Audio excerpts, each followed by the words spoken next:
All right, so I've logged out for the most part. Basically all I want to log on that side primarily. And I left the bigger logs, which will try and make into something later on. But basically I chopped down all the trees that were leaning towards where the building would be. So you can still see the stakes in the front there.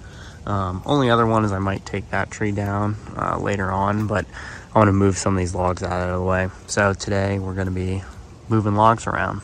So I've got a couple of chains as well as straps and a come along. So I'll show you guys my setup and we'll see how we can do. All right, so on the log side, I'm using regular cinch chains. These are 1/2 inch rated for 11,300 pound working load. This log isn't anywhere close to that, but that log is. That log's about anywhere from 8,000 or 7,000 to like 9,000 pounds when I ran the math based off the density of it being white oak.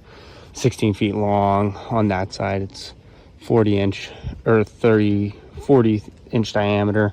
Now on this side it's close to 30 inch and that's 16 feet long, a little longer than 16 feet actually. So that's going to be pretty heavy, which is why I went with these larger chains. My come along that I have set up there, that's rated for 10,000 pounds in the working load. So if anything's going to fail, that should fail first before the chains.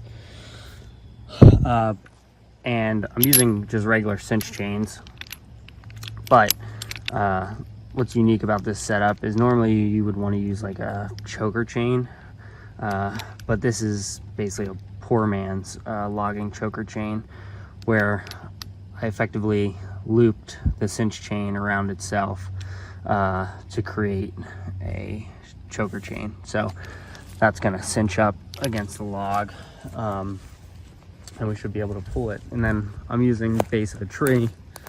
It's pretty rocky soil around here, so the roots could potentially come up, but this log is small enough where that's not going to matter. Where I got to really worry about that is those larger logs. So anyway, I'm going to try and also get some logs underneath this one so I can roll it as I cinch it.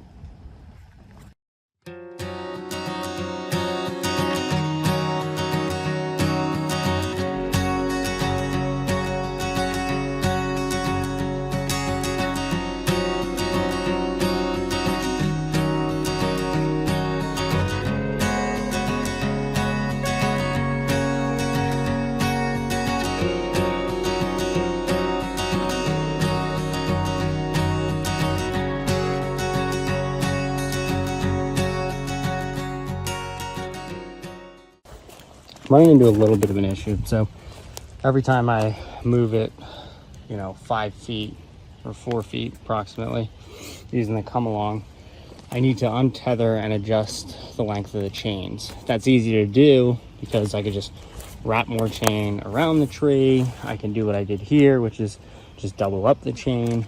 But on my come along, these are 1/2 inch chains. And on my come along, this is a 5/16 thing. Well, it has this stupid clasp. If it wasn't for the clasp, everything would be fine. But the clasp basically like gets in the way and clips it in.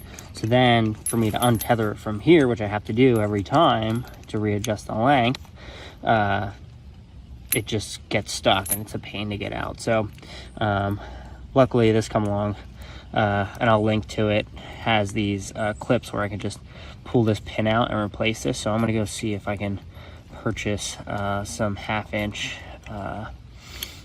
or larger versions of the snap hooks to see if that'll make life easier for me and speed things up a little bit.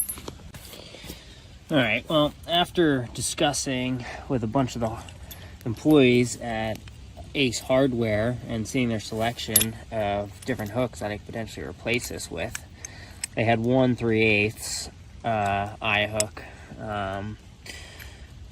clasp that I could have used, but that was only rated for 5,400 pounds, and I wanted to keep the rating at 10,000. So long story short, I just electrical taped the clasp. So now it's not going to get in my way, and I can take it out. I just have to make sure that it's pulling on there right as I cinch it up. So yeah, low-tech solution. But I did the same for over here too. So now I can disconnect stuff easily and go back and forth. So back to dragging this thing over here somewhere.